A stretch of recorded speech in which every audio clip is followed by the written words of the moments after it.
لا حول ولا قوة إلا بالله العلي العظيم. أعوذ بالله من الشيطان الرجيم. بسم الله الرحمن الرحيم. الحمد لله الذي لا يبلغ مدحته القائلون ولا يحصي نعماءه العادون ولا يؤدي حقه المجتهدون، الذي لا يدركه بعد الهمم ولا يناله غوص الفتن، الذي ليس لصفته حد محدود ولا نعت موجود ولا وقت معدود ولا أجل ممدود، فطر الخلائق بقدرته ونشر الرياح برحمته ووتد بالصخور ميدان أرضه، ثم الصلاة والسلام والتحية والإكرام على خير الأنام الذي سمي في السماء بأحمد وفي الأرض بأبي القاسم محمد.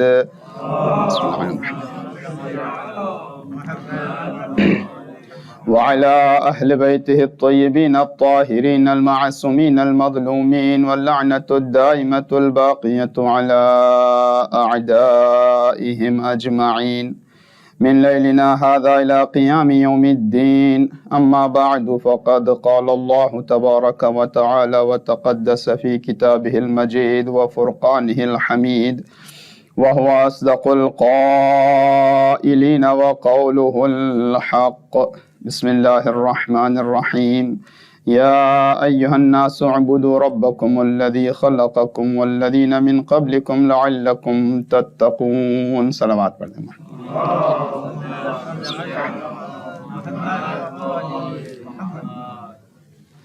ایام اس شخصیت سے منسوب ہیں کہ جو خداوند عالم کی عبادت اور بندگی کا مجسم نمونہ، جس کا نام ہی دعوت عبادت ہے، اور وہ ذات کہ جس کو تمام عابدین کی زینت قرار دیا گیا ہے،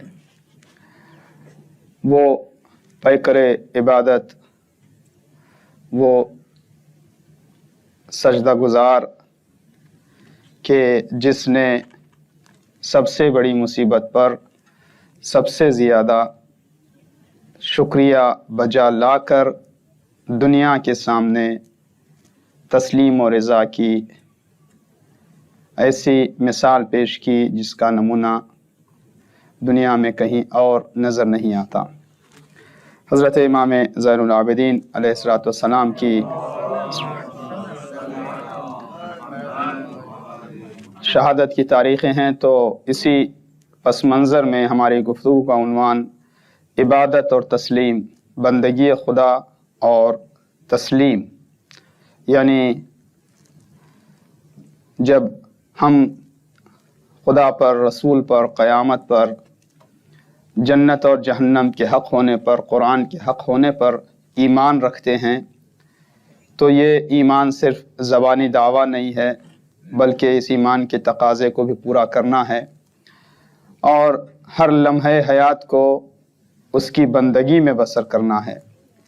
عبادت کے کچھ رسمی فرائض ہیں: نماز، روزہ، ذکر، تلاوت، زیارت، مناجات، بارگاہ پروردگار میں دعائیں مانگنا، جو رسمی اور باقاعدگی کے ساتھ، جس کو آپ ریچولز کہتے ہیں، عبادتوں کی شکل میں ہے. ظاہر ہے کہ عبادت صرف نماز اور روزے اور حج اور ذکر اور تلاوت میں محدود نہیں ہے.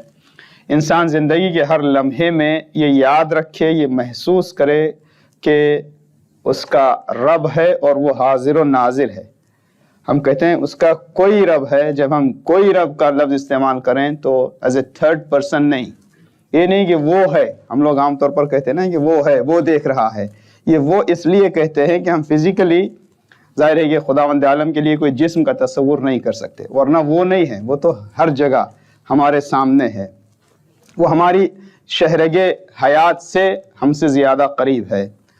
تو کربلا کی داستان کو، سید سجاد کی زندگی کو، امام حسین کی قربانی کو، اور پھر اس سے ملنے والے دروس پر جب ہم غور کرتے ہیں تو لگتا یہ ہے کہ جب ہم نام دیتے ہیں کربلا کو کہ یہ صبر کا مقام ہے، شکر کا مقام ہے، کربلا توحید کا نمونہ ہے، کربلا ایثار ہے، قربانی ہے، غرض یہ کہ جتنے بھی الفاظ استعمال کریں الفاظ کم پڑ جاتے ہیں۔ الفاظ کم ہونے کی ایک وجہ یہ ہو سکتی ہے کہ بولنے والے کے پاس اتنے الفاظ کا ذخیرہ نہیں ہے، ووکیبلری میں اس کے پاس الفاظ نہیں ہیں۔ کبھی ضروری نہیں کہ بولنے والے کے پاس الفاظ کی کمی کا معاملہ ہو، بلکہ کارنامہ کچھ اتنا بڑا ہوتا ہے کہ اس کے لیے الفاظ اور جملات کم پڑ جاتے ہیں۔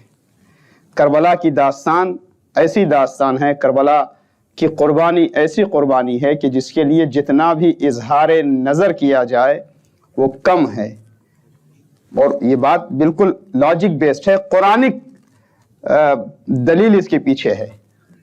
خداوند عالم کہتا ہے وَفَدَيْنَاهُ بِذِبْحٍ عَظِيمٍ، خداوند عالم جسے عظیم قربانی کہے تو دنیا لاکھ بیان کرے، حق بیان تو ادا نہیں ہو سکتا۔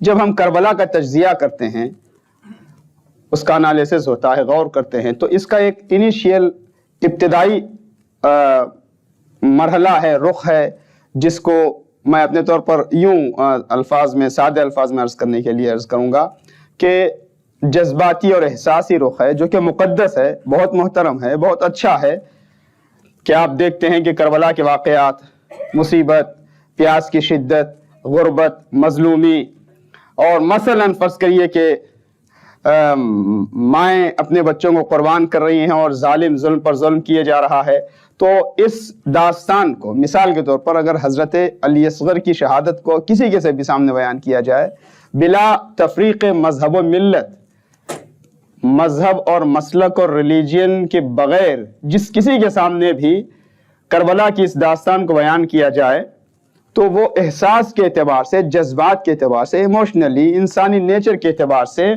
وہ کربلا کی مصیبت پر دکھ کا اظہار کرے گا اور ظالموں کے ظلم سے بیزاری کا اظہار کرے گا۔ اس کے لیے کوئی بڑا مومن، متقی، پرہیزگار، با معرفت، با بصیرت شخصیت ہونے کی ضرورت نہیں ہے۔ چنانچہ ہندو بھی، مسلم، سکھ بھی، عیسائی بھی، کرسچن بھی، یہودی بھی امام حسین کی مصیبت پر آپ کو متاثر نظر آتے ہیں۔ یہ بھی بڑا مقدس، بہت پاک جذبہ ہے، مگر یہ ابتدائی جذبہ ہے۔ اس سے تھوڑا سا آگے جائیں، ذرا سا کربلا کی تاریخ پر اور کربلا کے واقعات پر ذرا گہری نظر ڈالیں تو آپ کو کربلا سے کارنامے اور صفات جلوگر ہو کر نظر آتے ہیں۔ توجہ کا طالب ظاہر ہے، میں ہر جگہ ایک جملہ عرض کرتا ہوں، جو لوگ شروع سے ہوتے ہیں ان کو تھوڑا سا انکریج کرتے ہوئے، ان کی قدر کرتے ہوئے کہ مجلس میں یوں تو ثواب آپ جب بھی آ جائیں ثواب تو مل ہی جائے گا آپ کو انشاءاللہ، کیونکہ مولا ابا عبداللہ الحسین کی بارگاہ سے تقرب حاصل کرنے، توسل کرنے اور خداوند عالم کی بارگاہ سے اجر لینے میں کوئی قید شرط نہیں ہے، آپ کو ثواب تو ملے گا۔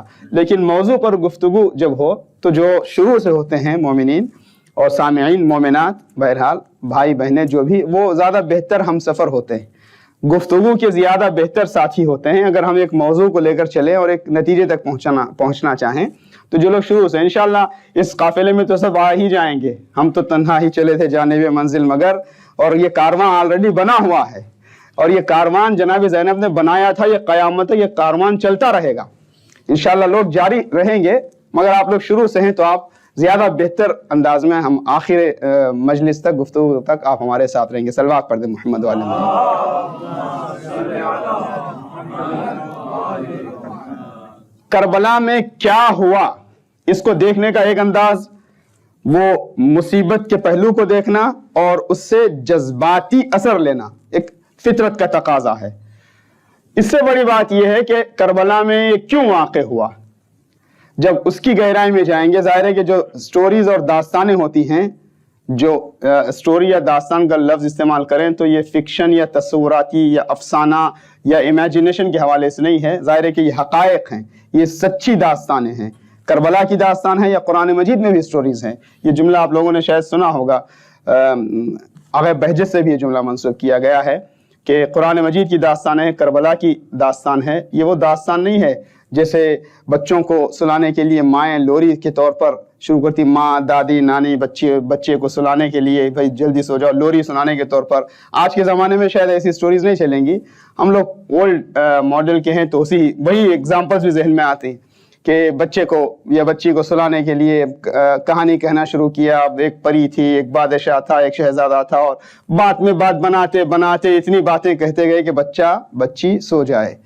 قرآن مجید کی داستان، کربلا کی داستان یہ لوری نہیں ہے، یہ مردہ ضمیروں کو جگانے کے لیے ہے، یہ سوتے ہوئے انسانوں کو جگانے کے لیے ہے. عام سوتے ہوئے انسانوں ہی کو نہیں، مردہ دل کو جگانے کے لیے ہے. صرف مردہ دل کو نہیں، مردہ قوموں کو جگانے کے لیے ہے، مردہ قوموں کو زندگی دینے کے لیے ہے. اسی لیے نو کے نیزہ کی بلندی سے سر حسین نے قرآن کی تلاوت کر کے نہ یہ ثبوت صرف دیا کہ میں زندہ ہوں، بلکہ قرآن مجید کی تلاوت کے ذریعے سے امام حسین بالخصوص اور شہدائے کربلا نے بالعموم اپنی قربانی سے پیغام دیا کہ ہم تو زندہ ہیں، تھے، رہیں گے.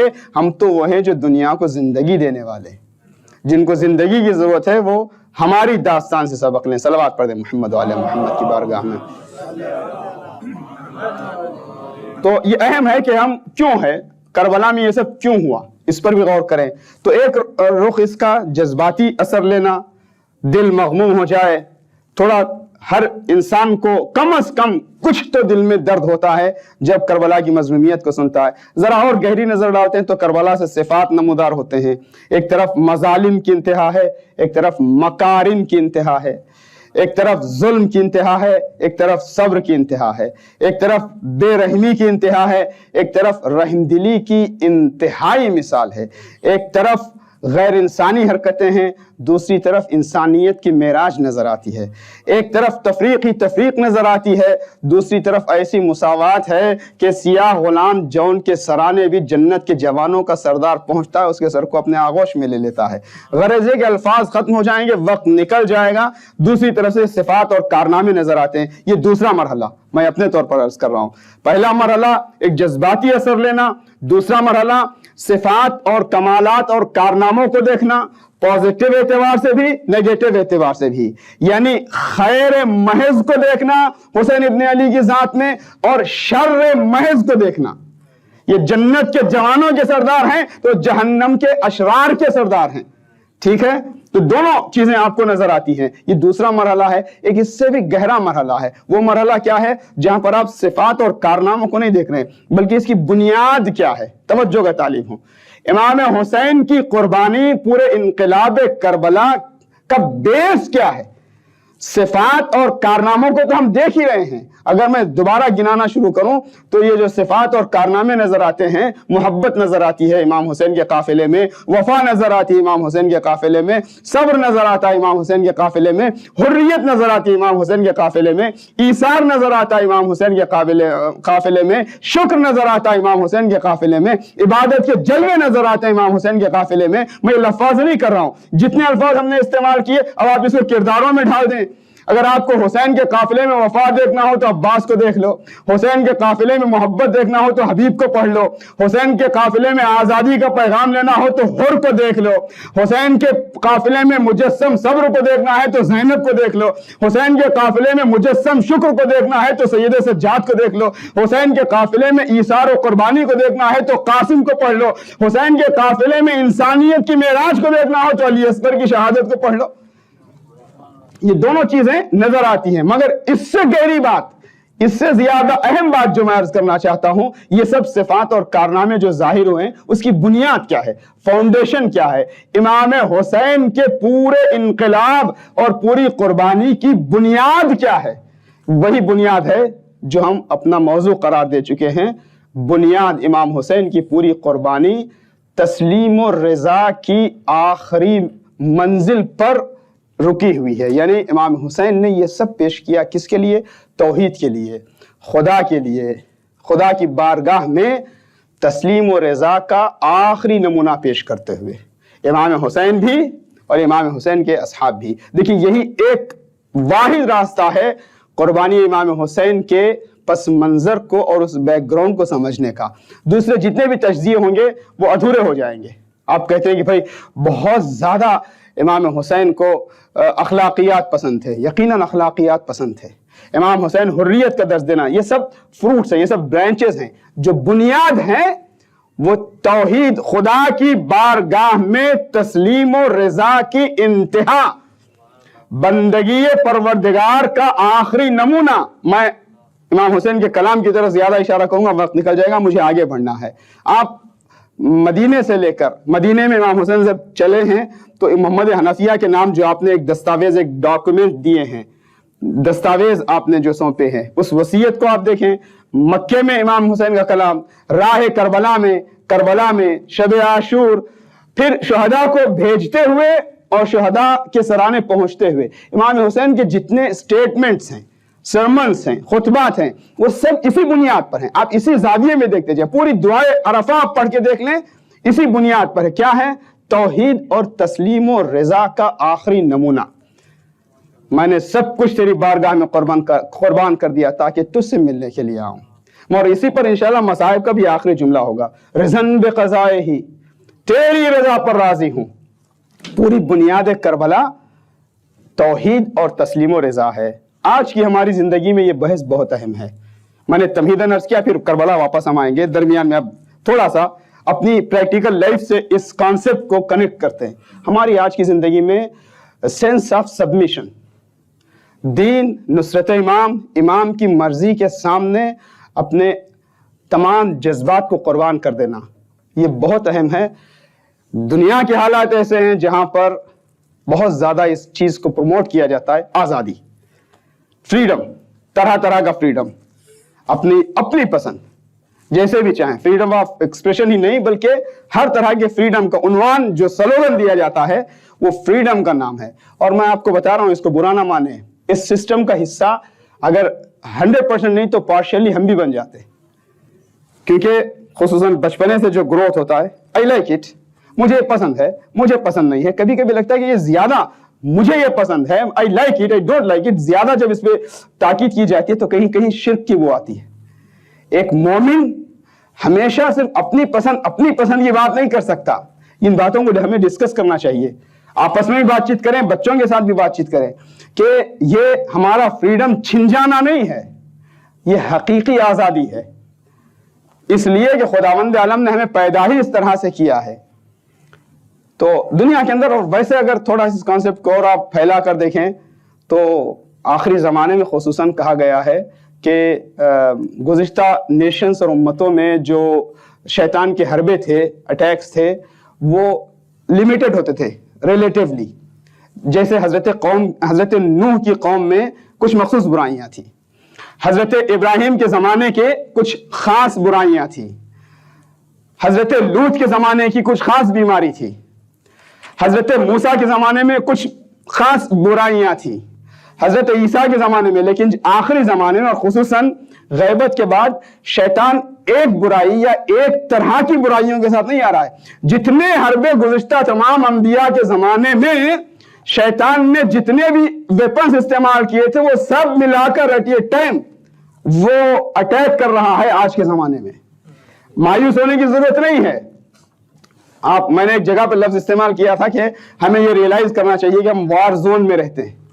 پھر میں نے کہا کہ شاید میری انگلش تو اتنی بہت اچھی نہیں ہے، وار زون کا لفظ بھی تھوڑا سا اور جنرل ہے. ہو سکتا ہے کوئی جیسے کہتے ہیں کہ بھائی ارتھ کوئک زون ہے یا فرض کریے کہ یہ ایکسیڈنٹ زون ہے تو وہاں جسٹ پاسبلٹی ہوتی ہے. جہاں تک میں سمجھ، یہ وار زون نہیں ہے. آپ بالکل بیٹل فیلڈ پہ ہیں جہاں پہ ایک ٹائم نہیں، ایک جگہ سے نہیں، چاروں طرف سے حملے ہو رہے ہیں اور کوئی جنگ بندی کا تصور ہی نہیں ہے. آپ یہ تصور نہیں کر سکتے کہ چلو کچھ نیگوسیشن کر کے شیطان کے ساتھ کوئی ڈیل کرتے ہیں ایک دن کے لیے. بھائی وہ کیا انسانی بنیادوں پر 3 دن کی جو ہے وہ چھٹی ہوگی، عید کا دن ہے.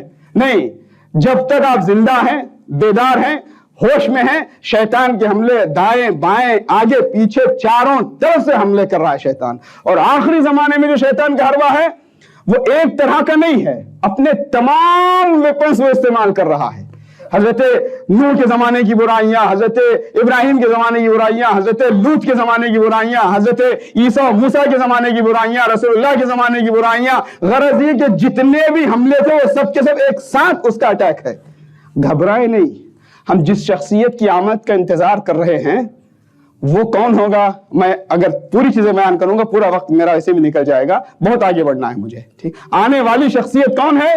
کہ آنے والے شخصیت وہ ہیں، امام کی زیارت ناموں میں ہے، اور دعاؤں میں ہے، اس فقرے کا مفہوم یہ ہے کہ سلام ہو اس پر جو اللہ کا بقیہ ہے، وہ جس کے پاس انبیاء کی میراثیں ہیں. میراث کہتے ہیں انہیریٹنس کو، ٹھیک ہے.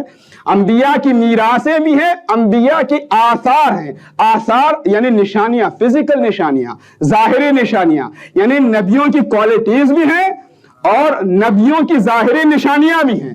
مثال کے طور پر جناب آدم کا علم بھی ان کے پاس ہوگا. آنے والا جو آخری وصی رسول ہے، جانشین رسول ہے، منتقم خون حسین ہے، کربلا کا وارث ہے، عدل علی کا جو وارث ہے وہ آئے گا. آدم کا علم اس کے پاس ہے، ابراہیم کی خلت ہے، نوح کی خشیت ہے. میں قرآن کی آیتیں پڑھوں، روایتیں پڑھوں، وقت نہیں ہے. جناب نوح کی خشیت ہے. دیکھیں ہر نبی کی کوئی خصوصیت ہے، وہ بھی مخصوص کمال ہے.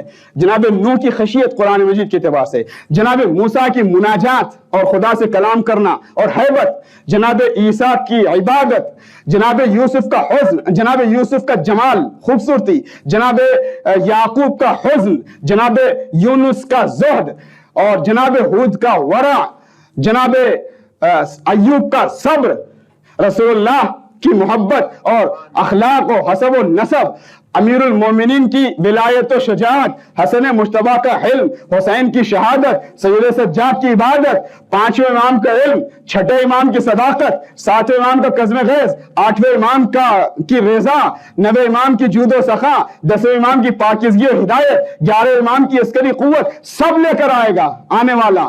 یعنی صرف صفات ہی نہیں، اب اس کے بعد آثار. یہ روایتوں میں بتائی گئی جب حضرت آئیں گے تو حضرت کے ساتھ پرانی نشانیاں ہوں گی.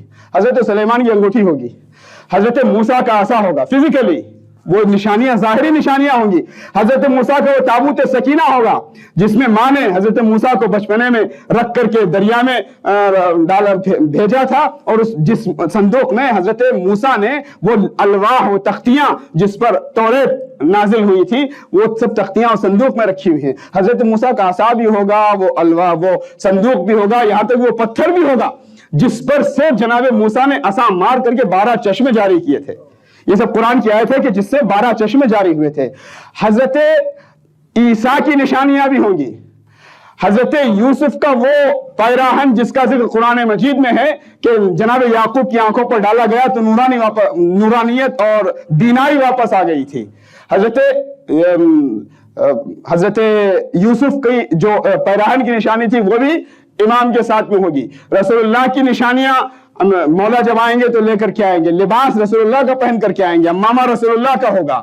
ہاتھ میں ذوالفقار ہوگی جب آئیں گے، اور آنے کا انداز ایسا ہوگا جب تشریف لائیں گے تو آپ کے ساتھی کون ہوں گے؟ آپ کے ساتھی ملائکہ میں وہ جو حضرت نوح کے ساتھ کشتی کو بچانے میں ساتھ چل رہے تھے وہ ملائکہ ہوں گے. حضرت ابراہیم کو جو آگ سے بچانے میں مدد کر رہے تھے یا جو خدا کی طرف سے مامور تھے وہ فرشتے بھی ہوں گے. جب حضرت تشریف لائیں گے تو جنگ بدر میں بنص قرآن مجید کی آیت ہے کہ جنگ بدر میں فرشتے نازل ہوئے تھے، وہ سب فرشتے حضرت کے ساتھ تشریف لائیں گے. اور ساتھ ہی ساتھ امام حسین کے آخری موقع پر جب فرشتوں نے مدد کی پیشکش کی تھی اور امام نے کہا کہ نہیں، میں اپنی ظاہری قوت سے اس کا مقابلہ کروں گا، تو خدا کے حکم سے وہیں پر وہ زیارت کر رہے، قیامت تک زیارت کرتے رہیں گے، ظاہروں پر استغفار کرتے رہیں گے. تو یہ سب ملائکہ جتنے بھی ہیں یہ سب کے سب امام کے ساتھ آئیں گے. کیوں؟ میں نے پہلے جو عرض کیا، شیطان آخری زمانے میں اپنے پورے حربے، گزشتہ قوموں کے تمام جتنے حربے تھے سب ملا کر استعمال کرے گا، اور آنے والا جو ہے وہ تمام گزشتہ انبیاء، ائمہ، اولیاء، اصفیاء کی نشانیاں بھی لے کر کے آئے گا، کمالات بھی لے کر کے آئے گا. تو جس کے پاس انتظار امام کی طاقت ہے، عزاداری حسین کی دولت ہے، اسے شیطان سے گھبرانے کی ضرورت نہیں ہے.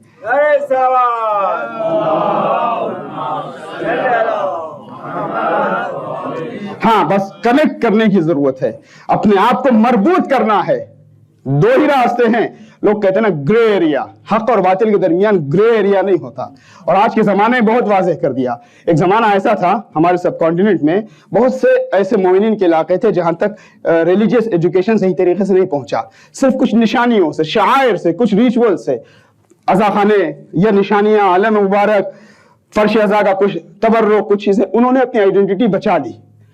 امام حسین کے ایک ذکر نے بھی اور ایک نشانی نے بھی ان کو بچا کے رکھا.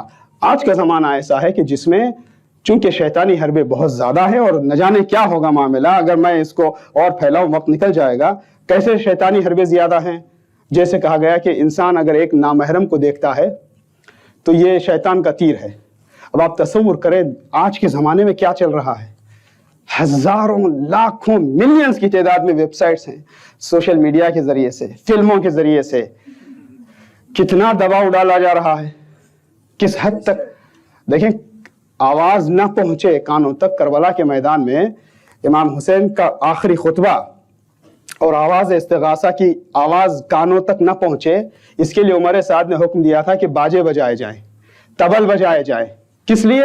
تاکہ لوگوں کے کانوں تک امام کی آواز نہ پہنچے. اب آج کے زمانے آپ اس کو ملٹیپلائی کریں، 10 ٹائمز نہیں، 100 ٹائمز نہیں، ملینز آف ٹائمز. یہ آواز امام روکنے کے لیے دنیا کے اندر کتنی فضائیں قائم کی گئی ہیں. میں کوئی صرف پولیٹیکل گفتگو نہیں کر رہا ہوں، یہ جو بحث ہے سیاسی بھی ہے، سماجی ہے، کلچرل ہے، سب سے بڑھ کر کے اخلاقی ہے. مورل اعتبار سے دنیا کے اندر برائی پھیلنے اور برائی پھیلانے کے، یعنی آواز و پیغام امام کانوں تک پہنچانے سے روکنے کے لیے پوری طاقت سے زور چل رہا ہے. اسی لیے موقع یہ ہے کہ ہم آئیں یہاں پر جہاں سے دل کو پیوریفیکیشن ملتا ہے، جہاں سے تخلیص قلب، دل کو خالص کرنے کا کام ہوتا ہے، وہاں آئیں. وَمَن يُعَزِّمْ شَعَائِرَ اللَّهِ فَإِنَّهَا مِن تَقْوَى الْقُلُوبِ. جو بھی شاعر اللہ کی تعظیم کرے، امام حسین سے منسوب ہو جائے حقیقی طور پر، اس کو دل کا تقویٰ ملتا ہے. جب دل پاک ہونے لگتا ہے تو دل کی آنکھیں بھی کھل جاتی ہیں، دل کے کان بھی کھل جاتے ہیں. کل کی بحث سے پھر جب دل کے کان کھل جائیں گے تو آواز استغاثہ حسینی یا حسین زمانہ کی آواز سننے میں اور اس آواز کو حاصل کرنے میں تاخیر نہیں ہوگی. صلوات پڑھ دیں محمد و علی محمد کی بارگاہ میں.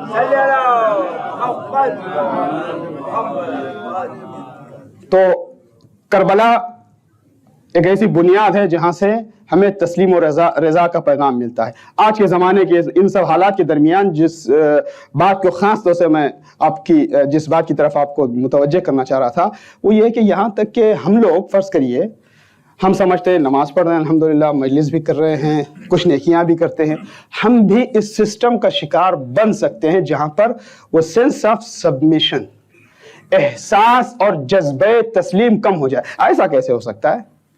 میں جب تک سمجھ میں نہیں آئے گی میں بات نہیں مانوں گا. اچھا کبھی یہ ڈکلیئر کیا جاتا ہے کہ نہیں ہم بغیر سمجھے عمل نہیں کرتے، اور کبھی یہ ہم ڈکلیئر نہیں کرتے، پارشلی کچھ چیزوں کو لے لیتے ہیں، کچھ چیزوں کو چھوڑ دیتے ہیں.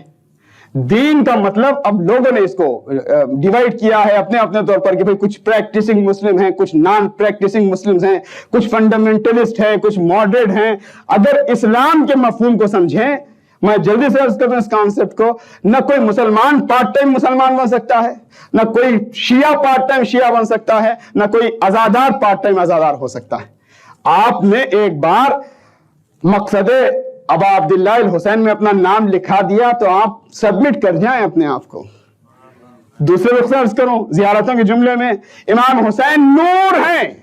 جس دل میں نور حسینیت روشن ہو جائے اس دل میں کبھی اندھیرا آ نہیں سکتا، کیونکہ اندھیرا اور روشنی دونوں ایک ساتھ چل نہیں سکتے ہیں. اگر روشنی ہے تو پھر اندھیرے کا تصور نہیں ہو سکتا. یہ نہیں ہو سکتا امام حسین کا نور ایسا نور نہیں ہے جو کبھی آ جائے کبھی چلا جائے. میں اتنی سیریس گفتگو میں ہلکی مثالیں دے نہیں سکتا. ہمارے پاس سب کانٹیننٹ میں ہوتا نا بجلی آ رہی ہے جا رہی ہے، لوڈ شیڈنگ ہو رہا ہے، ایسا تصور نہیں ہو سکتا ایمان کے معاملے میں. اگر مسلمان ہیں تو ہر جگہ پھر یہ ڈیویژن ہے کہ پریکٹس کرنے والے نہیں، پریکٹس کرنے والے نہیں. اسلام کا مطلب ہی پریکٹس ہے. ہمیں ہفتے میں ایک دن، مہینے میں کوئی خاص تاریخیں، سینٹر کے اندر مسجد کے اندر آ گئے تو ہم مسلمان ہیں. جیسے بعض مومنین یہ اچھا جذبہ ہے، کہتے ہیں محرم سفر میں ہم فرض کریے کچھ خاص فلمیں نہیں دیکھتے، محرم سفر میں یہ بہت اچھی چیز ہے، مگر یہ کافی اور کامل نہیں ہے. عزادار حسین عاشور کی تاریخ کی اہمیت اپنی جگہ، مگر اس کا عاشورہ کا جذبہ زندگی کے ہر لمحے میں ہونا چاہیے. جہاں کہیں بھی ہو، جاب پر ہو، اپنے ایجوکیشنل انسٹیٹیوشن میں ہے، مارکیٹ میں ہے، سفر میں ہے، حضر میں ہے، جوانی ہے، بڑھاپا ہے، جس مرد ہے، عورت ہے، جہاں کہیں بھی جس حالت میں بھی ہے، جو عزادار حسین ہے اس کی زندگی حسینیت کے نور کے سائے میں ہوتی ہے۔ صلوات پڑھ دیں محمد و علی محمد کی بارگاہ میں۔ تو ایک رخ شاید آج کے زمانے میں خصوصاً نوجوان نسل میں یہ چیزیں زیادہ دیکھی جا سکتی ہیں کہ بھئی ہمیں بھلے وہ اچھے ہیں، خدا نخواستہ کردار میں کوئی بحث نہیں ہے، مگر وہ جو سبمیشن کا احساس اور جذبہ ہے، دین کو آپ خدا کی وحدانیت پر سوال کریں، تحقیق کریں، دلیل سے مانیں، رسول کی رسالت، امامت، ولایت، یہ سب لاجک بیسڈ ڈسکشنز ہیں، آپ ایویڈنس ملنے کے بعد، مطمئن ہونے کے بعد مانیں۔ لیکن جب آپ نے رسول کو رسول مان لیا، خدا کو خدا مان لیا، قرآن کو مان لیا، امام کو مان لیا، تو اب جو کچھ امام نے، خدا نے، رسول نے ہمیں کہا ہے، چاہے اس کی ریزننگ، اس کی وجہ، اس کی حکمت ہماری سمجھ میں آئے یا ہماری سمجھ میں نہ آئے، ہم کو فالو کرنا چاہیے، ہر حال میں فالو کرنا چاہیے۔ یہ نہیں کہ ہم بات سمجھ میں آئے گی تبھی کریں گے۔ غیبت امام کے زمانے میں جو فقیہ مجتہد ہم سے کہے، اس میں میرا جذبہ، بعض اوقات کبھی دینداری میں ایسا ہو سکتا ہے، ہمارے نماز میں دل نہیں مانتا، عزاداری کے کوئی طریقے ہمارے ہو سکتے ہیں، میرا دل نہیں مانتا، میرا دل نہیں مانتا اس کا مطلب ہے کہ آپ نے عباس کی وفات کو سمجھا ہی نہیں۔ میرا دل نہیں مانتا نہیں، میرا دین جو کہتا ہے، میرے امام کی جو مرضی ہے، میں اپنے امام کی مرضی کو کیسے پہچانوں؟ کہ امام کی مرضی کو سادہ چیزوں میں، عام چیزوں میں تو خود پہچان سکتے آپ، کوئی چیز ایسی ہے جہاں پہ مجھے یہ کرنا چاہیے نہیں کرنا چاہیے، بھئی اسی لیے تو غیبت کے زمانے میں مجتہد اور فقیہ کو فالو کرنے کا حکم دیا گیا ہے، جو میری ذمہ داری بن جائے۔ میرا دیندارانہ جذبے کا تقاضا یہ ہے کہ جو میری ریسپانسبلٹی بنتی ہے میں انجام دوں، میں اپنی پسند کو، اپنی ناپسند کو اس میں شامل نہ ہونے دوں۔ صلوات پڑھ دیں محمد علیہ محمد کی بارگاہ۔ وقت بڑی تیزی سے گزر رہا ہے، یہاں تک کہ جو فضائل امیر المومنین ہیں، میں چاہ رہا تھا اس وقت اشارہ کروں، وقت نہیں ہے کیونکہ مجھے کربلا کے حوالے سے عرض کرنا ہے، انشاءاللہ زندگی رہی تو اس بحث کو۔ امیر المومنین کے جتنے فضائل ہیں وہ سب اسی بنیاد پر ہیں کہ بندے کامل پروردگار تھے، صبغۃ اللہ، ان کا ہر کام رنگ الہی لیے ہوئے تھا۔ بھائی یہی تو بات ہے، لوگ کہتے ہیں جامع الازداد تھے، ازداد کا مطلب کیا؟ Opposite qualities at a same time.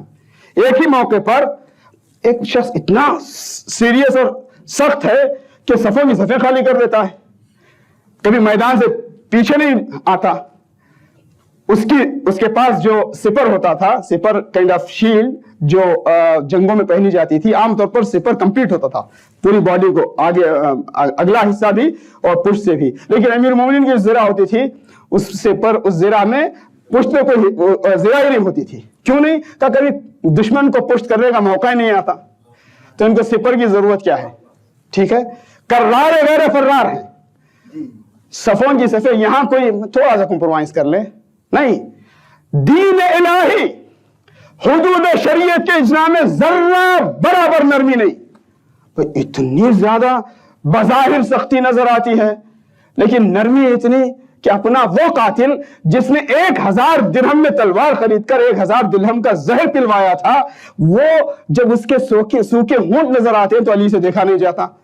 لوگ کہتے ہیں بھئی یہ کیا تم لوگ جو ہے وہ اپوزٹ کوالٹیز ایک ساتھ بتاتے ہو، یا کہو کہ علی اتنے سخت مزاج تھے یا علی اتنے نرم مزاج تھے، تو یہی تو تم نے نہیں پہچانا۔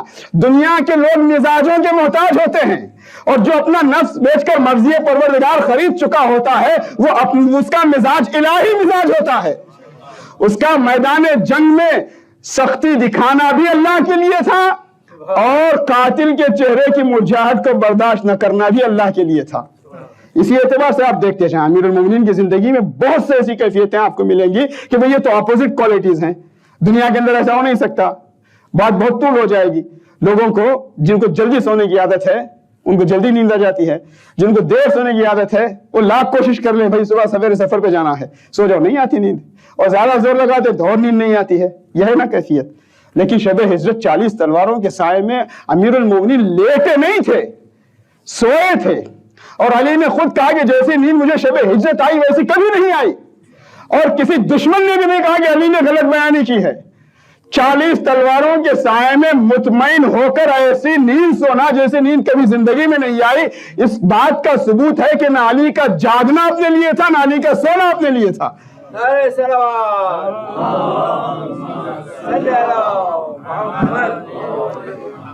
یہ عبدیت پروردگار، یہ تسلیم و رضا سے آگے کی منزل کا نام، امام تسلیم ہونا دنیا کے سامنے، اسی لیے ان کو رول ماڈل بنایا گیا۔ اچھا اب اس یہ بات کیا ہے، ایک پرابلم، ایک ایشو پیدا ہوتا ہے، ہم لوگ فضائل سنتے ہیں، اپنی نالج کے اعتبار سے خوش بھی ہوتے ہیں، بیان بھی کرتے ہیں، بات کہیں نہ کہیں جان بوجھ کر یا انجانے میں ڈکلیئرڈ طریقے سے یا انڈکلیئرڈ طریقے سے ایک ایکسکیوز ڈھونڈتے ہیں، ہم کہاں مولا کہاں، ظاہر ہے ہم کہاں انبیاء کہاں، ہم تو ان کی برابری نہیں، یقیناً ہم ان کی برابری نہیں کر سکتے، ہم ان کے برابر، اس کا مطلب یہ نہیں کہ ہم فالو کرنا بھی چھوڑ دیں۔ بھائی ہم اور آپ چاہے جتنی کوشش کر لیں، کوئی نبی امام بن نہیں سکتا، نہ ان کی برابری کر سکتا ہے، پنجتن کی کنہ ذات تک کوئی پہنچ نہیں سکتا ہے، لیکن کیا ہم جناب سلمان کے نقش قدم پر بھی نہیں چل سکتے؟ کیا جناب میثم تمار سے معرفت بھی نہیں حاصل کر سکتے؟ کیا قنبر سے غلامی کا سلیقہ بھی نہیں سیکھ سکتے؟ کیا شہدائے کربلا سے نصرت امام کا سبق بھی نہیں لے سکتے؟ وہ علی جو کائنات کی مشکل کشائی کرتا ہے، امیر المومنین کے آخری جملات شہادت کے موقع پر، اعینونی بورعن، میری مدد کرو، یا اللہ مشکل کشائی کرنے والا مشکل کشا علی لوگوں سے مدد کا سوال کر رہا ہے، یا علی آپ کو کسی کی مدد کی ضرورت ہے؟ ہاں مدد کرو میری، کیسے؟ بورعن، بندگی پروردگار میں میرے ساتھ ہو جاؤ، مجھے فالو کرو۔ اسی بنیاد پر، اسی پس منظر میں آپ پوری کربلا کی تاریخ کو دیکھیں جہاں سے ہماری گفتگو کا آغاز ہوا تھا۔ امام حسین کا کلام اپنی جگہ، امام حسین کے خطبات اپنی جگہ، آپ انصار امام حسین میں دیکھیں۔ میں نے کل عرض کیا تھا نا، جب ہم اپنے آپ کو بندے خدا مان لیتے ہیں اور اس کی بارگاہ میں تسلیم کا جذبہ پیدا کر لیتے ہیں تو ہمارا نظریہ حیات، ہمارا ورلڈ ویو، دنیا کو دیکھنے کا انداز بدل جاتا ہے۔ پھر وہ دینا نہیں ہے، حاصل کرنا ہے۔ جناب خدیجہ نے اپنی پوری دولت دے دی۔ اب 10 رمضان کی تاریخ کی مجلس میں یہ بات سنتے ہوں گے کہ جناب خدیجہ نے آخری موقع پر جو وصیتیں کی رسول اللہ سے، ایک جملہ ملتا ہے، خدا کی قسم اس میں بڑا پیغام ہے۔ وہ خدیجہ جس نے اپنی دولت ہی نہیں، اپنا پورا سکون، چین، سٹیٹس، ہر سب کچھ رسول اللہ کی راہ میں قربان کر دیا، اور ایسی عاشق رسالت بنی کہ رسول اللہ نے کہا کہ جناب خدیجہ کو جو دوست رکھے میں اسے دوست رکھتا ہوں۔ ٹھیک ہے، آخری موقع پر جو وصیتیں فرماتی ہیں تو ایک جملہ ملتا ہے، یار رسول اللہ آپ مجھے راضی تو ہے نا؟ دیکھیں جذبہ کیا ہے، آپ مجھے راضی تو ہے نا؟ 2-3 وصیتوں میں سے ایک وصیت ہے، کہتی ہے کہ نہیں یار میرا دل نہیں چاہتا کہ میں آپ سے سیدھے کہوں، میں اپنی بچی سے فاطمہ سے بتا دوں گی، آپ پوچھ لینا۔ وہ کیا تھا؟ فاطمہ سے کہا اپنے بابا سے کہہ دینا کہ میرے ساتھ قبر میں اپنے پیراہن کو میرے کفن کے ساتھ دفنا دینا۔ ایک استعمال شدہ پرانا پیراہن رسول تبرک کے طور پر لینا چاہتی تھی، تو کہا میری خواہش ہے، یعنی سب کچھ دینے کے بعد ایک اتنا سادہ سا بھی سوال کرنا ہے تو سیدھے سوال نہیں کر رہی ہے، جذبہ تو یہ ہے کہ آپ راضی تو ہیں مجھ سے، اب آپ اس جذبے کو آگے بڑھائیں۔ آئیے کربلا میں ایک آپ مصائب کے بیچوں بیچ سنتے ہیں۔ مسلم بن اوسجہ، ان کی آخری لمحات ہیں، جان کنی کا عالم ہے، امام حسین سرانے پہنچے ہیں، جناب حبیب بھی ساتھ میں ہیں۔ جناب حبیب کہتے ہیں مسلم بن اوسجہ سے کہ مسلم ہم جانتے ہیں ہم بھی بہت جلد تم سے ملحق ہونے والے ہیں، مگر دنیا کا ایک دستور ہے، ایک طریقہ ہے کہ مرنے والے سے اس کی آخری خواہش پوچھتے ہیں، تمہاری کوئی خواہش ہے، تمہاری کوئی ایسی آرزو ہے کہ جس کو ہم پورا کر سکیں تو کر دیں؟ تو آخری موقع پر دم توڑتے توڑتے کمزور سی آواز میں مسلم بن اوسجہ اپنی آنکھوں سے امام حسین کے چہرے کی طرف اشارہ کرتے ہیں، کہتے ہیں حبیب ہاں میری خواہش تو ہے، میری بڑی خواہش ہے۔ کیا خواہش ہے؟ اسی کا بحاظہ، میری خواہش یہ ہے کہ تم میرے مولا کا خیال رکھنا۔ دیکھیں یہ جذبہ ہے تسلیم و رضا۔ یہاں پر یہ نہیں ہے کہ ہم کچھ دے رہے ہیں، ہم لے رہے ہیں، توجہ کریں آپ، ہم بہت سی چیزوں کو مصائب میں سن کے گزر جاتے ہیں. خدا کی قسم مجھے تو لگتا ہے کہ مصائب کے بیچوں بیچ جو فضائل کے نقطے اور پیغام اور مصائب کے جلوے، فضائل کے جلوے نظر آتے ہیں، بعض اوقات وہ ظاہری طور پر نظر نہیں آتے. مصیبت کی انتہا میں انتہائی فضیلت کا جلوہ، ٹھیک ہے، کیفیت بدل جاتی ہے. جناب سعید ابن عبداللہ حنفی، یہ سعید کون ہیں؟ امام حسین کے چاہنے والے، جو امام حسین کی نماز کے موقع پر سپر بنے تھے. ان کے لیے تاریخ میں کہا گیا کہ یہ بڑی مقدس شخصیتوں میں سے تھے. یہ کون تھے؟ یہ اس میں ہم آپ سب کے لیے بڑا موٹیویشن فیکٹر ہے یہ بحثیں. یعنی ہم دنیا میں گھبرا جاتے ہیں نا کہ بھئی آج کل تو چیزیں مشکل ہیں، بہت مشکل ہے ایمان کو سنبھالے رکھنا، پریکٹس کرنا، جاب پر بھی حلال حرام، کمانے میں بھی حلال حرام، دوستیوں میں بھی آپ کو فرینڈ سرکل مینٹین کرنا پڑتا ہے. کبھی کبھی آپ کا پروموشن، آپ کی ترقی رک جاتی ہے آپ کے جاب پر، کیونکہ آپ شراب نہیں پیتے، آپ شراب کی محفلوں میں نہیں جاتے، آپ غلط جن چیزوں کو مانتے ہیں آپ انہیں پورا نہیں کرتے، تو کہیں کہیں مشکل پیش آ جاتی ہے. دنیا میں کبھی تانے ہو سکتے ہیں، اور پولیٹیکلی دنیا کے اندر ہم مائنورٹی، پھر مائنورٹی در مائنورٹی، اور پھر اسلاموفوبیا، پھر وہ یہ سب کہیں نہ کہیں ہم اپنے آپ کو کمزور سمجھنے لگتے ہیں. خدا کی قسم حسین والا کبھی کمزور نہیں ہوتا. عزادار حسین کبھی احساس کمتری سے نہیں جیتا. اس کا مطلب جوش سے اٹھ کر الٹی سیدھے حرکتیں کرنا نہیں، انتہائی حکمت اور بصیرت اور عقل مندی کے ساتھ اپنے جذبہ ایمانی کی حرارت کو تازہ رکھنا ضروری ہوتا ہے. یہ سعید ابن عبداللہ حنفی کون تھے؟ کم از کم کربلا کے اس حصے کی تاریخ میں کوفے والوں نے جب امام حسین کے مدینے سے مکہ تک آنے کی خبر پائی تو کوفے والوں نے ہزاروں کی تعداد میں خط لکھا. لوگوں کے خط لے کر یہ سعید کوفہ سے مکہ تک، لوگ 40 میں کچھ واک کر لیتے نجف سے کربلا تک کا، تو ظاہر کی تیاری کرتے ہیں. بڑی توفیق ہے، خدا کا بہت بہت شکر ہے. مگر ان کے جذبات کو دیکھیں، کوفے سے مکہ تک، اور ایسا نہیں کہ عام طریقے سے ایسے ہی گئے ہوں گے، کیونکہ دشمن کی سپاہی، حکومت مخالف، جو کمپلیٹ ڈکٹیٹر ہیں، آج کے زمانے کے ڈکٹیٹروں سے بھی بڑے، اتنے سنگین ظالم، ان ظالموں کے ظلم کے دوران امام کے مشن کے لیے یہاں سے پورے سب کے خط لے کر جاتے ہیں. مکہ پہنچے، مکے میں امام حسین کو تمام خط جو ہے وہ امام کے سپرد کیے. پھر امام حسین نے جواب لکھا، وہ تمام خطوط لے کر کے آئے.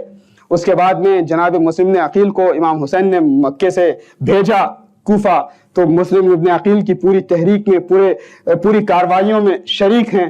پھر امام حسین کے نام جناب مسلم نے خط لکھا، جب لوگوں نے بہت زیادہ لوگوں نے بیعتیں کر لی تھیں، خط لکھا کہ مولا اب آپ آ جائیں. تو سعید ہی ہیں جو قاصد بن کر کے جناب مسلم کا خط لے کر کے مکہ پہنچے ہیں، ٹھیک ہے. پھر اس کے بعد خیر لوگوں نے کوفے میں بے وفائی ہوئی، جناب مسلم کی شہادت ہوئی، وہ الگ حصہ ہے تاریخ کا.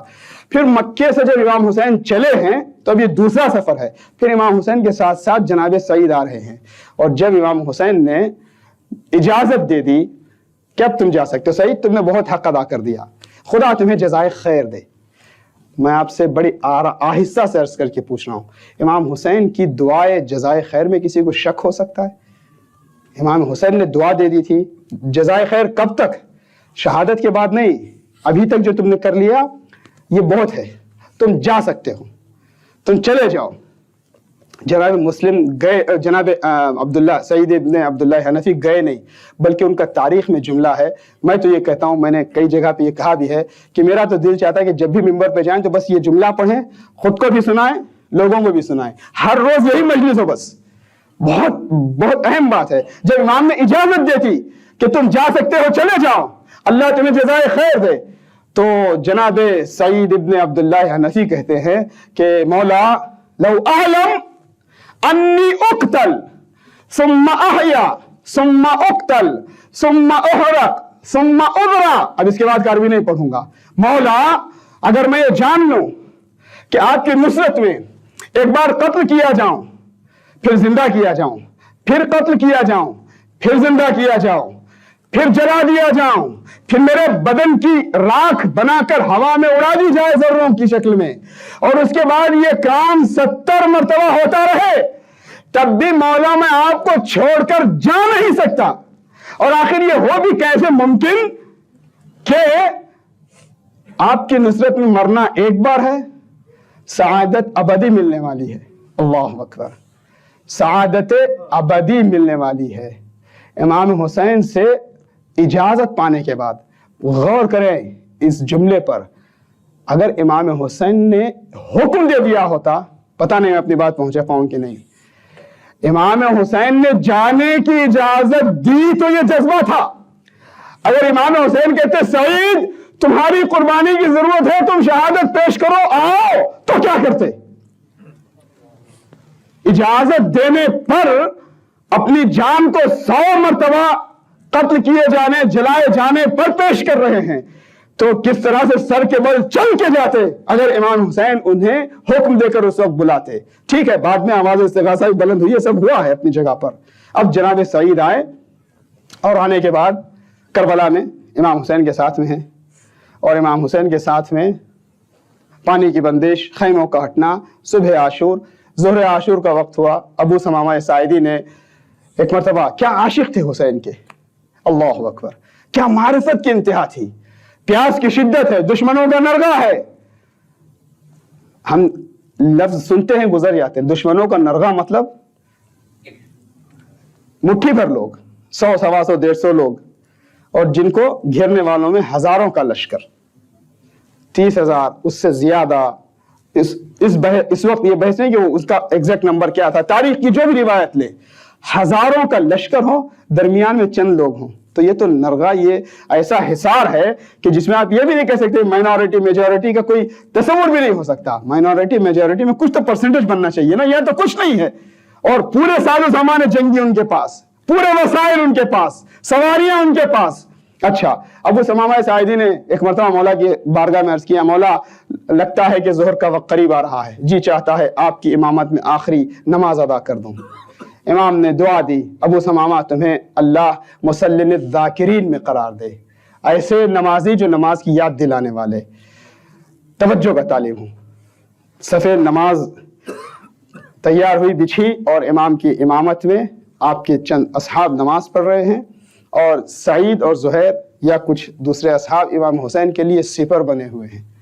میں یہاں پر ایک جملہ عرض کرتا ہوں، آج بہت سے لوگ ہماری اس مجلس سے بھی اربعین کے لیے جا رہے ہوں گے، زیارت پہ جاتے ہیں۔ جب ہم زیارت پہ جائیں تو ان شہداء کو یاد کریں جنہوں نے اپنی نذرانہ پیش کر کے مقامات مقدسہ کی حفاظت کی ہے۔ ہم ناقدری نہ کریں، وہ جناب سعید کے نقش قدم پر چلتے ہوئے انہوں نے اپنی جانوں کا نذرانہ پیش کر کے روضوں کی حفاظت کی ہے۔ جیسے جناب سعید کھڑے ہیں، امام حسین نماز پڑھ رہے ہیں، ٹھیک ہے۔ روایت میں ہے کہ ادھر امام حسین نے سلام نماز ادا کیا، اور ایک طرف سعید ایک طرف زہیر گرے، جناب سعید کے سینے سے 13 تیر پیوست تھے۔ اچھا، اس کے بعد 13 تیر پیوست تھے، گرے ہیں، امام حسین سرانے پہنچے۔ ذرا الفاظ پر غور کریں آپ، جناب سعید امام کی خدمت میں عرض کرتے ہیں، اوفیت یا مولائی۔ دیکھیں، سعید جنت کا سوال نہیں کر رہے ہیں، حساس بات ہے۔ جناب سعید یہ نہیں کہہ رہا مولا آپ مجھے جنت لے جائیں گے نا، مولا مجھے جہنم سے بچا لیں گے نا، نہیں، جنت اور جہنم بھی پیچھے رہ جاتا ہے عشق حسین کی جب معراج ہوتی ہے۔ جیسے امیر المومنین نے کہا پروردگار میں تیری عبادت نہ جنت کے شوق میں کرتا ہوں نہ جہنم کے خوف میں کرتا ہوں، بل وجدتک اہلا للعبادت، تو مستحق عبادت ہے۔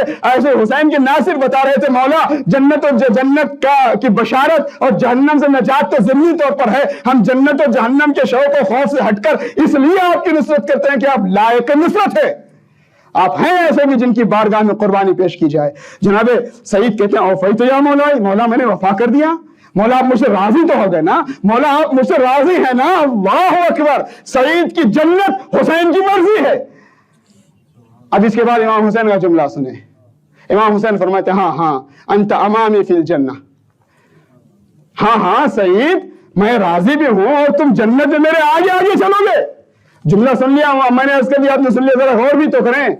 حسین ہے جنت کے جوانوں کے سردار، حسین سے بھی آگے آگے سعید چلیں گے جنت میں۔ مولا کیا آپ سے پہلے سعید چلے جائیں گے؟ آپ تو جنت کے جوانوں کے سردار ہیں۔ جواب دیں گے ہاں، کیوں نہیں، دنیا میں یہ میرا باڈی گارڈ، میرا محافظ، میرا سپر بن کر کے کھڑا رہا، جنت میں بھی میرا محافظ بن کر کے آگے آگے چلے گا۔ سید جنت کے جوانوں کے سردار حسین کے آگے آگے جناب سعید بھی چلیں گے۔ یہ ہے مقام تسلیم اور رضا کی انتہا۔ امام حسین تو امام ہے، امام کا کلام تو توحید کے وہ انمول جلوے دنیا کے سامنے پیش کرتا ہے جس کی مثال کہیں اور نظر نہیں آتی۔ اسی لیے کربلا ہمیشہ تازہ ہے۔ کربلا کی تازگی کی وجہ یہی ہے کہ یہ اس ربانی قوت، اس الہی تصور سے وابستہ ہے کہ جو قدیم بھی ہے، ابدی بھی ہے، اس کی قدرت لازوال ہے، اور یہ سلسلہ چلتا ہے۔ آپ نے بڑی سنجیدگی سے سنا، درمیان میں فضائل مسائل دونوں ایسا لگا کہ شاید مکس ہو رہی ہے، بات مکس کرنے کے لیے نہیں، موضوع کے حوالے سے۔ اب آپ آئے اسی تصور سے امام حسین کے کلام کو سنیں۔ امام حسین نے یہ مصائب بھی ہیں، اور میں نے عرض کیا مصائب کے بیچ میں بیچ فضائل ہیں۔ امام حسین جب شہداء کے سرانے پہنچے ہیں تو ہر شہید کو اس کے اعتبار سے کچھ خطاب کیا، کچھ فرمایا ہے۔ مثال کے طور پر جناب حر کے سرانے پہنچے تو جناب حر کی عظمت کے اعتبار سے ایک جملہ فرمایا، انت الحر کما سمت کا امک، تم آزاد ہو جیسا کہ تمہاری ماں نے تمہارا نام حر رکھا ہے۔ اور کیوں نہ ہو، اس سے پہلے جناب حر کو کہ ضمیر کو جگانا تھا تو امام حسین نے کہا تھا ثقلت کا امک۔ امام معاذ اللہ کوئی ایسی بات نہیں کر رہے تھے جس سے جناب حر کو تکلیف ہو، اس کے ایمان کے جوش کو جگانا چاہتے تھے۔ آخری موقع پر کہا ہاں تمہاری ماں نے کیا اچھا نام تمہارا حر رکھا ہے، ٹھیک ہے۔ جناب جون کے سرانے پہنچے، جناب جون کے ساتھ تو ایک خاص کام امام حسین نے کیا ہے، جیسے جناب حر کے لیے بھی کیا۔ جناب حر کے لیے ایک خاص کام کیا، کیا کام کیا؟ جناب سیدہ کا رومال باندھ دیا، اس لیے کہ اگر دنیا اسے سب سے بڑا خاطی اور مجرم بھی سمجھتی ہے تو کیا ہوا، میں اس کے ساتھ ایک ایسی سند بھیج رہا ہوں، میرے ماں سیدہ کے ہاتھوں کی نشانی، خاتون جنت کی نشانی، وہ اور اس کے مقام کو بلند کر دے گی۔ جناب جون کے لیے امام حسین نے کیا کیا؟ سرانے میں پہنچے، چونکہ سیاہ تھے، کالے تھے، اور عام طور پر لوگوں کو پرہیز ہوتا ہے، ان سے خوشبو کا تصور نہیں ہوتا۔ امام حسین نے ایک دعا مانگی، اللہم بیض وجہہ وطیب روحہ، پروردگار اس کے چہرے کو سفید بنا دے، اسے پاکیزگی اور خوشبو عطا کر۔ روایتوں میں ہے کہ جناب جون کے جنازے سے دور تو خوشبو مہکتی تھی۔ یہ دنیاوی اثر تھا امام حسین کی دعا کا۔ امام حسین جب حبیب کے سرانے پہنچے، یہ بھی بہت بڑی سند ہے حضرت حبیب کے لیے۔ حبیب ایک بچپن کے ساتھی، ایک دوست، کیا یہی رسم دوستی ہے کہ اپنے حبیب اور محبوب دوست کو نرغ اعداء میں تنہا چھوڑ دو؟ کیا مقام ہے! ہر ایک شہید کو اس کے اعتبار سے امام حسین نے خطاب کیا ہے۔ حضرت ابو الفضل عباس جب گھوڑے سے زمین پر گر رہے تھے تو یہ ابو الفضل عباس کی سند کی آیت تطہیر ہے۔ میں آیت تطہیر لفظ استعمال کر رہا ہوں، یعنی اس جیسی بات ہے کہ ایک سند ہے بہت بڑی۔ کیوں امام وقت کہتا ہے الان انکسر ظہری، اب میری کمر خمیدہ ہو گئی، یعنی جس پر امام وقت کو اتنا بھروسہ ہو، ٹھیک ہے۔ ابو الفضل عباس کے حوالے سے اور علی اکبر کے حوالے سے امام حسین نے کیا کیا؟ علی الدنیا بعدک العفا۔ یہی نہیں، شیخ جعفر شوشتری خصائص الحسینیہ کے مؤلف ہیں، وہ تجزیہ کرتے ہیں کہ جناب علی اکبر کے لیے امام حسین جب سرانے پہنچے نا تو خاص بات ہوئی۔ وہ کیا خاص بات؟ وہ کہتے ہیں امام حسین کو شہید کیا گیا۔ عام طور پر شہادت اور مرنے کے 3 طریقے ہیں۔ کبھی ایسا ہوتا ہے کہ زہر دے کر کسی کو شہید کیا جاتا ہے، کبھی تلوار سے کسی کو قتل کیا جاتا ہے، اور کبھی کسی کو طبیعی موت آتی ہے، نیچرل سی موت آتی ہے۔ کہ امام حسین کے لیے یہ تینوں کیفیتیں ہوئی۔ امام حسین کو زہر بھی دیا گیا، تعجب نہ کریں، وہ زہر کیسا دیا گیا؟ اس زمانے میں دستور تھا کہ جس تلوار سے، جس نیزے سے اٹیک کیا جاتا تھا، اس نیزے پہ زہر پلایا جاتا۔ جیسے ابھی میں نے عرض کیا، ابن ملجم لعین نے اس شمشیر میں زہر پلایا تھا جس کے ذریعے سے امیر المومنین پر وار کیا۔ اسی طریقے سے ہرملہ کا جو تیرے سے شعبہ چلا، اس تیرے سے شعبہ کو پہلے سے مسموم کیا گیا تھا۔ اسی لیے جب وہ سینے حسین سے پیوست ہوا تب زہرا کا لال گھوڑے پر سنبھل نہ سکا، کمزوری کی انتہا ہو گئی۔ تو شیخ جعفر شوشتری کہتے ہیں کہ دیکھو حسین کو مسموم بھی کیا گیا، حسین کو تلوار سے، کن خنجر سے حسین کے سوکھے گلے کو کاٹا بھی گیا، مگر شمر کے خنجر سے حسین بعد میں ذبح ہوئے۔ حسین کی موت تو اسی وقت واقع ہو گئی تھی، احساس اور جذبات اور مصیبت اور درد کے اعتبار سے۔ جب کڑی جوان بیٹے کے سرانے پہنچے، بیٹے کے لبوں پہ لب رکھا حسین ابن علی نے، اس کے بعد فرمایا علی الدنیا بعدک العفا۔ بیٹا خاک ہو اس دنیا پر تمہارے بعد. یہ احساس کی مصیبت ہوتی ہے. کسی عالم دین نے امام حسن مجتبی کی جو تاریخ شہادت ہے وہ مشہور تاریخ تو 28 سفر کی ہے، مگر بعض روایتوں میں 6 یا 7 سفر کی بات بھی ہے. تو کسی عالم نے بڑی تحقیق کی، کوئی نتیجہ نہ نکلا کہ کون سی معتبر روایت ہو سکتی ہے. خواب میں اس نے امام مجتبی کو دیکھا، عرض کیا مولا آپ خود بتا دیں کہ آپ کی شہادت کی مخصوص خاص تاریخ کون سی ہے. تو امام نے فرمایا دیکھ تجھے ذکر کرنا ہے وہ 28 سفر والی تاریخ لے یا سفر کے پہلے والی تاریخ لے، اس سے کوئی فرق نہیں پڑتا. اگر تو یہ خواب کے عالم میں اگر تو یہ سمجھنا چاہتا ہے کہ حسن ابن علی کی موت کب ہوئی احساس مصیبت کے اعتبار سے، تو اسی وقت مجھے موت آ گئی تھی جب ہماری ماں پر جلتا ہوا دروازہ گرایا گیا.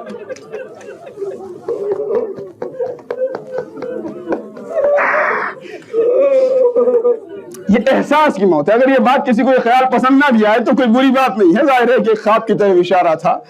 امام حسین نے ہر شہید کو اس کے اعتبار سے خطاب کیا جب آخری موقع پر پہنچے ہیں، اور جیسے جیسے وقت عاشور قریب ہو رہا تھا حسین اپنے رب سے اور قریب ہو رہے تھے، تسلیم اور رضا کے جلوے مزید ظاہر ہو رہے تھے، اب اپنے معشوق حقیقی سے وصل ہونے اور ملنے کی کیفیت بڑھتی جا رہی تھی. جب علی اصغر کی میت، پھول سی میت علی اصغر کا ہلکا سا جنازہ امام حسین کے ہاتھوں پر آیا، اب امام حسین بچے سے خطاب نہیں کرتے، اب امام حسین کوئی جملہ نہیں کہتے اے میرے شیر خار، اے میرے پھول سے بچے، اے میرے 6 مہینوں والے پھول، ہائے علی اصغر نہیں، بچے سے خطاب نہیں بلکہ ننھی سی میت ہاتھوں پہ ہے. اور کبھی آگے بڑھتے ہیں انا للہ و انا الیہ راجعون، کبھی پیچھے آتے ہیں رزن تزائہی. وہ تسلیم علی امرہ میں مجلس کو تمام کر دیتا، لیکن چونکہ ایام سجادیہ ہیں مولا امام سجاد کے نام کے ساتھ مجلس کو تمام کر دوں گا. شہزادہ علی اصغر کی مصیبت ایسی مصیبت تھی جسے خاص طور سے امام حسین نے بھی مخصوص طریقے سے اپنے چاہنے والوں کو اس موقع پر یاد کیا کہ میرے چاہنے والوں کاش تم ہوتے تو دیکھتے میں اپنے 6 ماہ بچے کے لیے کیسے سوال آپ کر رہا تھا. اور یہ وہ مصیبت تھی جس کے لیے سید سجاد بھی تڑپ جاتے تھے. یوں تو کربلا کی ہر مصیبت بڑی ہے. آپ سے جب پوچھنے والے نے پوچھا مولا سب سے زیادہ غم کہاں گزرے، تو آپ نے 3 مرتبہ شام کا نام لیا تھا نا. اسی طریقے سے شہزادہ علی اصغر کی شہادت روایتوں میں ملتا ہے کہ واقع کربلا کے بعد جب مختار نے قیام کیا تھا، قاتلین شہدائے کربلا کو اکٹھا کر کے گرفتار کیا جا رہا تھا، تو منہال کوفے سے مدینہ پہنچا. مختصر بات آج بس مجلس کو چند جملوں کے ساتھ تمام کرنا ہے کہ جب منہال پہنچا اور اس نے حالات بیان کی کہ مولا فرزند رسول مختار نے قیام کیا ہے، آپ کے بابا کے قاتلوں کو ایک ایک کر کے چن چن کر سزائیں دی جا رہی ہیں، تو ایک مرتبہ بے ساختہ سید سجاد نے پوچھ لیا منہال کیا ہرملا بھی پکڑا گیا، کہ ہرملا کو گرفتار کیا گیا؟ منہال نے کہا مولا مجھے پتا نہیں. ایک مرتبہ گویا تاریخ میں اس طرح کی بیان کیے جاتے ہیں کہ پروردگار اس ظالم کو دنیاوی سزا سے بھی مبتلا فرما، سزا میں بھی مبتلا فرما. منہال واپس لوٹا، ابھی دربار مختار پہنچا ہی تھا کہ کیا دیکھتا ہے کہ ہرملا کو گرفتار کر کے لایا گیا ہے. ایک مرتبہ جیسے ہی منہال نے ہرملا کو گرفتاری کی حالت میں دیکھا، بلند آواز میں تکبیر بلند کی، اللہ اکبر اللہ اکبر. مختار نے پوچھا گھبرا کر یہ بے ساختہ ایسی غیر معمولی تکبیر کی آواز کیوں ہے؟ اس نے تفصیل بتائی کہ ابھی میں مدینے سے آ رہا ہوں. سید سجاد نے پوچھا تھا، یہ سننا تھا. مختار بھی تڑپنے لگے، آواز کی ظالم ہرملا بتا تو نے کیا ایسا کیا ہے، تو نے کون سے ایسے دکھ دیے ہیں؟ ہرملا نے انکار کیا، اصرار بڑھتا گیا، تازی آنے لگے. ظالم کہتا ہے کربلا میں میرے 3 ایسے تیرے سے شعبہ تھے جو کربلا میں کام آئے. ایک تیر سے شعبہ وہ جس سے عباس کی آس ٹوٹی، مشق سکینہ چھنا، عباس گھوڑے پر سنبھل نہ سکے. دوسرا تیر سے شعبہ وہ جو میں نے فرزند زہرا کے سینے کی طرف روانہ کیا تو تیر سینے میں ایک پاس سے گیا اور پشت سے مظلوم نے اس تیر کو نکالا. اور میرا تیسرا تیر سے شعبہ وہ تھا جو 6 ماہ بچے کے لیے میں نے استعمال کیا. تیر بڑا تھا، بچے کا گلا چھوٹا. تیرے سے شعبہ امام حسین کے ہاتھوں میں جب کمسن بچہ تھا اور پیاسا بچہ جب ہرملا کا تیر چلا، فضبحت الطفل بچہ ذبح ہو گیا، حالانکہ نیزے سے کسی کو قتل کیا جائے وہاں لفظ ذبح استعمال نہیں ہوتا. کیوں کہا گیا ذبح؟ کہا کہ اس لیے کہ تیر سے تو اس بچے کو شہید کیا گیا، لیکن حالت یہ تھی سر ایسے جدا ہوا گویا منکا ایسے ڈھلا جیسے سر گردن سے جدا کیا گیا ہو، وزنی تیر تھا. اللہ اکبر. ماگوش میں ننھی سی میت ہے. امام حسین کبھی آگے بڑھتے ہیں انا للہ، کبھی پیچھے آتے ہیں الیہ راجعون، زند قضائہ و تسلیم لامر. در خیمہ پر جا کر سر جھکائے کھڑے ہوئے، بیویاں استقبال کے لیے آئی، ابا کا دامن ہٹایا. ایک مرتبہ حسرت سے ماں نے دیکھا، ایک جملہ کہا، آہ زبان سے جاری ہوئی، حسرتیں جاری ہوئی، مولا مولا اس عمر کے تو جانور بھی ذبح نہیں کیے جاتے. ہائے میرا علی اصغر، اللہ لعنت اللہ علی القوم الظالمین وسيعلم الذین ظلموا ای منقلب ینقلبون. انا للہ و انا الیہ راجعون. پروردگار ہمارے قلیل اعمال قبول فرما، ہمارے نیک فقت میں اضافہ فرما، ہمارے رزق ایمان و معرفت و یقین میں اضافہ فرما، ہمیں اپنی کوششوں میں اخلاص نیت کی توفیق میسر فرما. علماء کرام، مراج اعظام، رہبر انقلاب، سب کی حفاظت و نصرت فرما، مومنین کی حفاظت فرما، زائرین کی حفاظت فرما، زیارت گاہوں کی، ماتمی دستوں کی، عزاخانوں کی حفاظت فرما. دنیا سے ظلم و جور کا خاتمہ فرما. دنیا میں جہاں کہیں ستم رسیدہ اور مظلوم قومیں ہیں، جس شکل میں بھی ہیں، جس جگہ پر بھی ہیں، پروردگار سب کی مظلومیت کو دور فرما، ظلم و جور کا خاتمہ فرما، مستضعفین عالم کی مدد فرما. پروردگارہ ہم سب کو امام عصر کے قابل بنا، امام کے ظہور میں تعجیل فرما، اور ہم سب کو ان کے اعوان و انصار میں شمار فرما. ماتم حسین.